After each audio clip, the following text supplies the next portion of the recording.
Hello mga lord, sa ato ang episode karon sa ato ang pag-vlog, no, atong ipakita sa inyo ha kung unsaon pag-repair sa refrigerator. Remember, nagka-problema ko sa refrigerator. Ang ako na refrigerator kani siya, mo ni siya ang Samsung, no, digital inverter.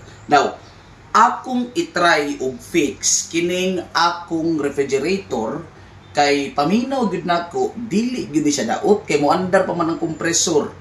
Nya lisod ang pugaayo og atong i-dispose sa dayo di nato paningkamutan nga ayuhon, no, basin di ay og naalan siya mga diferensya sa sulod nga pwede pa nato makambyuan. So pinaagi sa kong pag-study, pagtan-aw sa mga tutorial, akong testingan, no, sa ako adjong personal maka-experience jud ko ani kung saan ako pag-ayo og maayo ni siya nindot og maayog kaguba. Wala na kitay mabuhat pero at least na ako'y gibuhat, no, para maayo kining rep na to. Okay? No, duha ni siya ka door, ang ibabaw ang ubos. Kaning sa ibabaw mo ni ang freezer. Unya kaning sa ubos mo ni siya ang refrigerator. So diri lang ang kanang kumbaga pa diri ang bugnaw lang, no. Samantalang diri mo ni diri ang mag-ice-ice dapita. Okay? So mo ni siya ang Samsung nga digital inverter. So ato ning isa-isahon karon og baklas tan-aw nato. So ang atong pinakaunang buhaton gyud para ma-diagnose nato kung nabay problema ang ato ang refrigerator is to defrost gini siya. Tanggalon gyud sa tanang mga ice, tanggalon siya ibuton sa ato ang source sa kuryente, unya mura sa ibalik nato sa stock ba. Na wala gyud bugnaw, wala tubig, ugag gyud sa tanan. Okay? So taud-taod, no, ato ipakita unsaon ni siya. Okay. Karon atong first step kaya defrost na ni siya, uga na man gyud siya, nainluan na pud ni siya, natrapuhan na pud ni siya, ato na ning sugdan og baklas, no. Atong baklas ni nahinay lang gyud, dili ra gyud nato paspason para di pud mga guba. Kay basi kita pag hinungdan maguba ning samot. So atong abrihan ning sa freezer kay naman gyud diri ang mga makinarya. So kung inyo makita ingon ani na siya. So ang freezer nato ingon ani ang itsura. So kadalasan di sa mga freezer ingon ani pero lahi-lahi lang pud silang dial, na tuyo na yung mga knobs sa ingon ani nya diri gyud magikan ang bugnaw kay diri man pud mag-release og kuan gyud naman diri ang ginatawag nato nga kana bitaw nga fan niya nga may magpatuyok sa kabugnaw ug naa diri ang evaporator nagibutang, okay, sa ubos. So atong buhaton tanggalon nato na siya. Actually natanggal na gyud nako ni pero ako lang ipakita sa inyo sa paglugnot ani niya. Actually kani siya kita mo ani kani mao ni sang gibutang diri ana nakaana siya ba. So imo ra na sang lugsuton diha, imo lugsuton, duha man nakabuok. Pag lugsot ana diha karon, nanay screw diha, gamit aning screwdriver, imo nang tanggalon, ana. Tanggalon nimo na duha na kabuok. So mao ning duha na siya, draw. Kita ninyo. Unya pagkahuman na, guman na kay defrost naman siya, humok na lang gina siya, mao nang imo na nang birahon. Pag bira nimo ana na siya, ana birahon. Oh, mao ni sa ang ginatawag nato nga sulod dito sa likod sa tuwang freezer. So nadi ang mga mechanism diha, ang mga kuryente diha. So kani siya mao ni siya ang fan, kita ninyo. So ato na siyang ibuton para di pud ta magdisod og ayo-ayo. So pagtanggal ana, duuton naman nimo ning kuan diri nya. Automatic naman na siya. Na i-clip para diri. Daro, ano, tanggalon na nimo now. Gahi gani kayo, daro. Tanggal na. Oh, mao na ni siya. Okay? So ang akong nakatunan sa kong pag-study, simple ra jud kaayo. Once na motuyok ang fan, walay problema, dili na siya daot. Ang kailangan lang gyud kani bitaw bangag, duol ra gud diri kamera. Kaning bangag ba kani siya. Dapat dili na siya mabarahan og ice kay once nga ang hangin gikan diri, nya mabarahan ni siya diri, di na siya kalusot, paingon dito sa freezer ug paingon dito sa ubos. Kay kung makita ninyo kung inyong duolon diri, napud na siya bangag diha. Kani o? Ano ba? Mao na bangag. Dito na padulong ang mga excess nga bugnaw dito na sa ubos. So, kung mabarahan ni siya, kani ug kani diri, bugnaw tuod pero kani rang portion diri nya mag-ice na siya. Di na nimo na siya makontrol. Di na pud na siya mabugnaw kay ma-block naman siya. Ang mapuno na lang ice diri kanina lang likod, dili na ning freezer mismo. So mao na siya ang ato ang subayon kay mao maning problema sa kuang sa akong refrigerator. Okay? So, mao ni siya ang una natong buhaton, tanggalon na to di siya. Okay? Okay, naabrihan naman nato ang freezer. Ato ipakita sa inyo unsay mga gamit ani nga mga wires. Based sa kung studyhan, nanay kay tulo ka wires dira, yellow, brown ug pula. So kaning ginatawag natog na diri sa babaw, mao ni siya ang ginatawag natong wire para sa defrost sensor, kaning yellow, kaning na diri. Unya kaning nasa tunga mao ni siya ang sa ginatawag natog defrost heater, katong muinit ba para mag-defrost siya iyaha. Unya kani mao ni siya ang ginatawag nato og sa kuha ni siya wire ni siya nga connected dito sa fuse. Importante po ni siya, kailangan na ni siya resistance para masigurado na to nga naagi resistance ang kaning fuse, dili siya daot. So mo na to ipang test karon. So sa pagtanggal ani ato ra gyapon na siyang ipiton diri, ani ba? Birahon na nimo na siya. Di na po pala big bira kay basig mga loose no inon tanan na birahon na nimo. Tanggal po na sila tanan, tanggal niyo. Pero kani walay problema ni, murag pang clip lang man na siya. Ani, importante ang wiring. So ayan, mao na sila. Unya, kani po diri dapita. So, mao na sila. Nya, para matanggal nimo ang sensor diri dapita pod, kani murag lock man ni siya, pwede nimo na abrihan. Unya, tanggalo nimo na kaning sensor, bro. Ano ba? Kana dara. Mao na siya ang defrost sensor. So check na to na sila, basig isa sa ilaha ang may problema. So pag wala gani reading sa resistance, most probably kanak ang katod yun ang may problema. So pinaagyan na mo gamit din taan ni mga higala. Kaniya to ang multi-tester. No atong iset na siya sa ohms para makita na to. So unahon na to ang kaning ginatawag na to nga sensor, defrost sensor. So kailangan makakuha tag reading ani. No, dili man ko technician, dili pud ko kuan, pero based na sa akong tutorial, ako lang pud ning gistudihan og taman.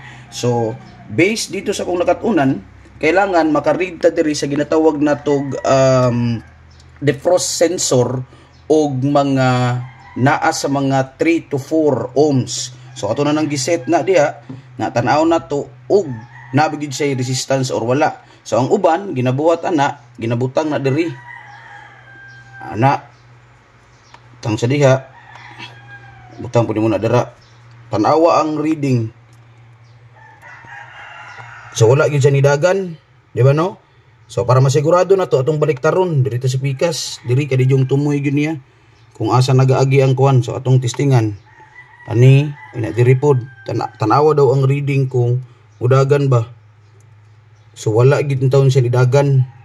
So nagpasabot ani kani ang nay problema. Isa pa lang ni siya nay problema, kaning ginatawag na tog defrost sensor.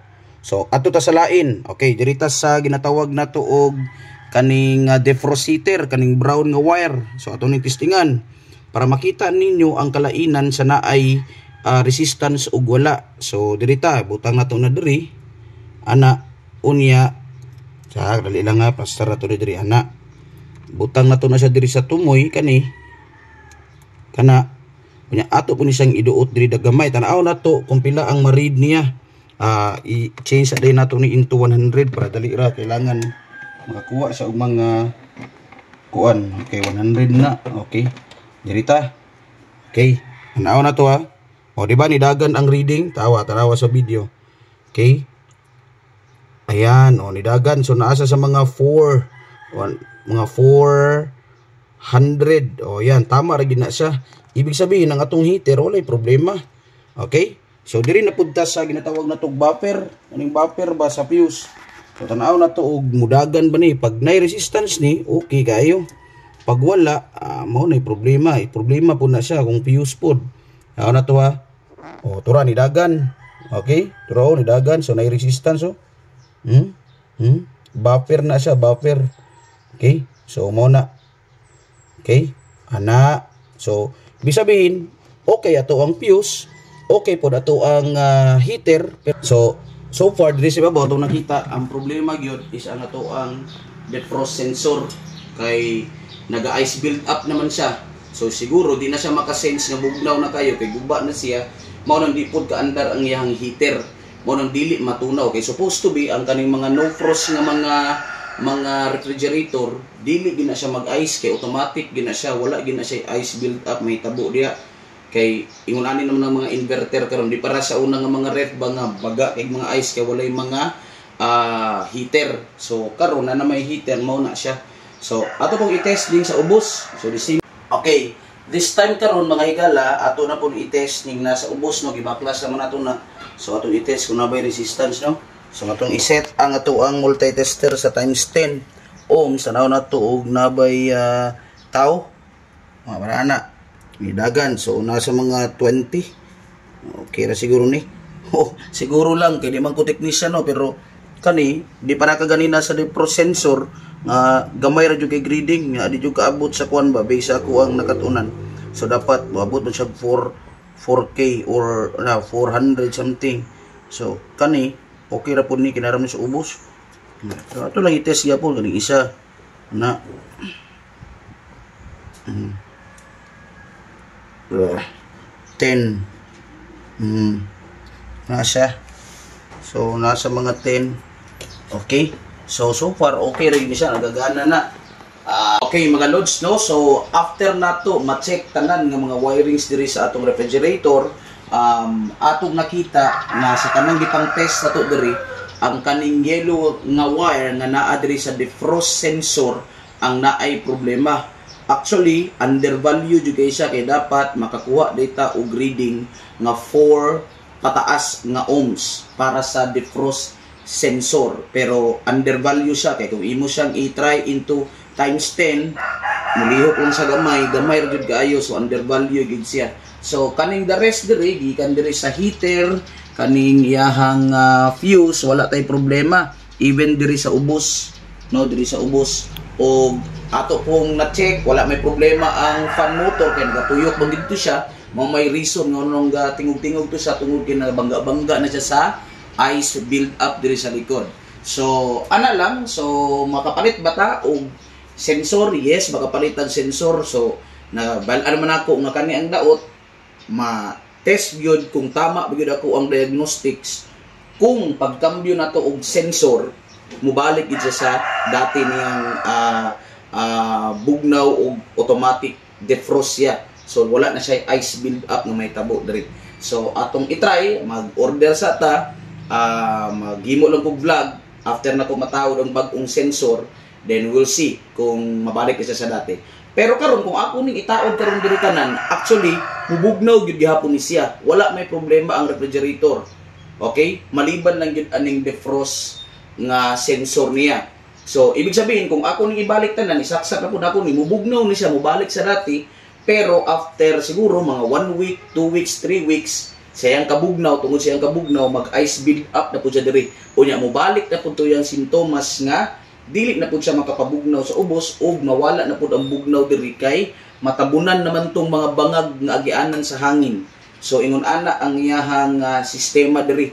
So, magamit gyapon siya, pero magalingaw tag defrost anay, so mahulog siya nga dili na inverter tungod kay wala siya kaning ginatawag na tong defrost sensor. So I will update you pag makapalit na kong sensor, then akong itaod, then we'll see kung mugana ba gid siya. So thank you very much inyong pagtan-aw, and ayo-ayo mga lods. Bye bye.